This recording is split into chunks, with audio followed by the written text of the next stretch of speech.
Store റൂമിൽ എലികൾ ശല്യമായി തുടങ്ങി. സാധനങ്ങളൊക്കെ കടിച്ച് നാശമാക്കി. ഞാൻ എലിപ്പെട്ടി വെച്ച് പിടിക്കാൻ നോക്കിയിട്ടും ഒരെലിയെ പോലും കിട്ടിയില്ല.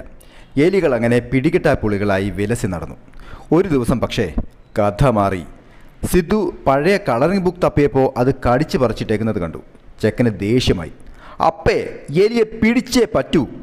മറ്റൊരു ദിവസം സ്റ്റോർ റൂമിൽ നിന്ന് സിദ്ധുവിൻ്റെ ഒച്ചപ്പാട് കേട്ട് കയറി ചെന്നു.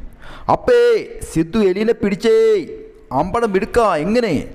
സിദ്ധു ഒരു ലഡു മുറിച്ച് ഒരു കഷ്ണം എലിപ്പെട്ടിയുടെ പുറത്ത് വെച്ചു, മറ്റേ കഷ്ണം എലിപ്പെട്ടിയുടെ അകത്തും.